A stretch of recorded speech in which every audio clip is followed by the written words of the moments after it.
Hi, my name's Senga Lindsay. I'm a landscape architect here in North Vancouver, and today we're going to check our second hive. This one here. The one we did a couple weeks ago, we discovered was a very strong hive. It was healthy, and as you can see by the entranceway at the bottom, it's a fairly, about 7 degrees here in North Vancouver today, and the bees are out doing their cleansing flights on that hive. However, this hive here seems to be very quiet, so it makes me a little suspicious that perhaps it didn't make it that well, or is maybe even dead this over the winter time. So we're going to take a little quick look, see what to look for to see how strong our hive is. First thing we're going to do is to take off the lid and our insulation. The insulation keeps the bees warm at night because heat rises. Grab our little smoker here and my hive tool. We're going to give her a little smoke. Calm down the bees. Now there is some bees in here, I'm noting. A couple weeks ago I gave them a pollen patty to feed them. Haven't eaten much of the pollen patty, and as you can see here, there's only a tiny cluster of bees. If this was a very healthy hive, we would have a whole mass of bees in here. So, I'm going to take a little quick look under the lid to see if there's anything underneath the second frame to see what the state of affairs is. Taking a little look in here, and as you can see, it's fairly, I'd say there's only a couple thousand bees in here. And by the looks of it, and by the quantities, I would say that the queen has probably died sometime over the winter, and they've not been able to reproduce a new queen. I'm going to take one little quick look here. It is March, so theoretically the queen should be starting to lay eggs if she is in here. I'm going to take a little pull on the frame, take a look and see what's going on.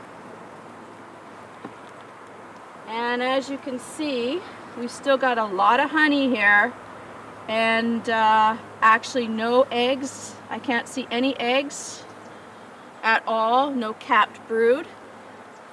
So I'm just going to quickly put this in so that I don't chill the bees too much. Those are my telltale signs at this point. This hive has probably lost its queen. So what I'm going to do is I'm going to seal her up again. In a couple weeks time, I'm going to combine this hive with this hive. I'll show you that in my next vlog, how to do that.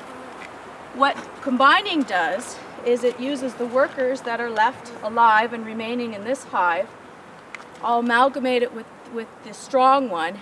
That way I'll build up the numbers super strong, so that come springtime we'll have a ton of foragers, a ton of bees, and we'll make this hive a very strong hive. And then with this old one, I will rehive this. I'll introduce a new queen, a whole new pack. If you're interested, I have vlogs on that from last year on how to hive your bees. And we'll start all over again on this hive. Various reasons why the queen might have died.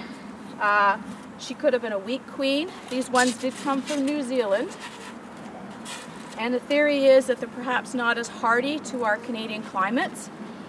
This hive here, for example, did swarm last year. They produced actually a new queen when they swarmed. So in essence, they produced an indigenous queen now, one that was more adaptable to this climate.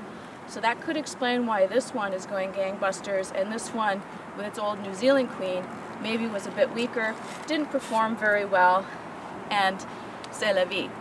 So stay tuned for my next vlog. We're going to check this hive. We had some varroa mite strips in there the other day to check to see what their mite count was. I had a little problem with them last winter with deformed wing disease. Doing a quick mite check, and then we'll see what we do if we indeed find mites. Thanks for watching my little video here. If you want any more information, you can see my website at www.sengadesigns.com. Thanks for watching.